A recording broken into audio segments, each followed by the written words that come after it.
Buena manong inmate sa bagong detention facility area ng Pampanga Provincial Jail si Delphine Lee. Mag-isa lang si Lee sa selda pero ayon sa Provincial Jail Warden, hindi nila ito binibigyan ng VIP treatment. Bagamat nakakulong na si Lee, tuloy pa rin ang kalbaryo ng mga biktima ng Di Manoy housing scam. Ang ilan kasi sa kanila, pinapaalis na raw sa nabili nilang mga bahay. May report si JP Soriano. Dito ngayon nakapiit ang real estate magnate na si Delphine Lee sa 4x6 meters sa selda ng Pampanga Provincial City Jail. May lamesa, silya, sariling palikuran at napalibutan pa ng mga bulaklak. Ang piitang para dapat sa 20 inmates, solong-solo ni Lee. Agad-agad sinabi ng Pampanga City Jail, hindi ito special treatment, kundi security measure lang, lalo't na't marami ang galit kay Lee. Sa pagharap ni Lee kanina sa media, muli niyang iginiit na purong kasinungalingan ang ibinibintang sa kanya ng pag-ibig. There's no such thing as double standard. Alam mo, napakasimple. Tignan nyo lang mga titulo. Nasa pangalan namin. Wala naman sa pangalan na ibang tao.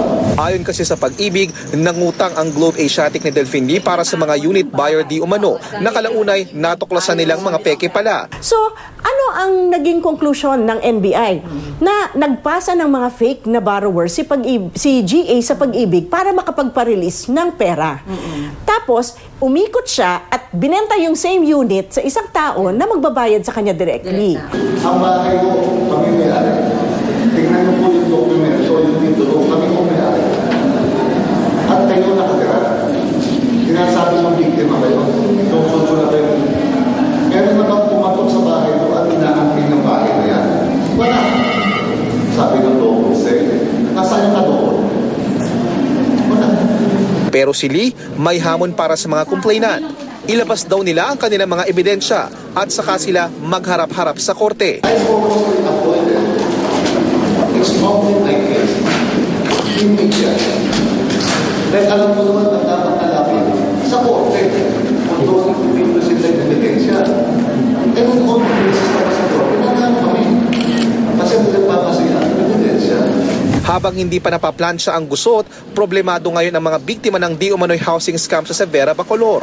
Tulad na lang ni Clarissa Layug. Ang unit daw na kanyang binili mula sa GA noong 2009, binenta sa ibang tao, 7 buwan makalipas. At noong 2010 ay isinangla ang titulo sa ibang tao. Kaya naman huminto na siya sa pagbabayad sa GA. Ang kaso, kinasuhan siya ngayon ng Globe Asiatic at pinapaalis sa bahay. Sabihin, lumayas kayo dyan. Eh kung ang yung mga mismong mga squatters, pag pinalayas mo, bibigyan mo pa ng relocation. Eh kami pa na nagbabayad, tsaka hindi naman po pinupulot yung pera. Yun yung point namin eh. 400 something ang nabayad po. Git ng pag-ibig, hindi raw nila pababayaan ang mga biktima ng sinasabing scam. Gumawa na raw sila ng scheme kung saan ang nabayaran ng halaga ng unit owner sa GA, i-credit na nila at ibabawas sa dapat bayaran sa pag-ibig. Kunyari po, ang binili ng bahay, 500,000. Nakapagbayad na sila ng 100,000 sa GA. I-absorb na ng pag-ibig yung collectible na 100,000. Ang assurance ng pag-ibig, habang ginagawa natin ang proseso na ito, nire-recognize namin, biktima din kayo, pareho ng mga miyembro ng Pag-ibig Fund. Hindi kayo papaalisin dyan, basta ayusin lang natin ang papeles. JP Soriano, GMA News.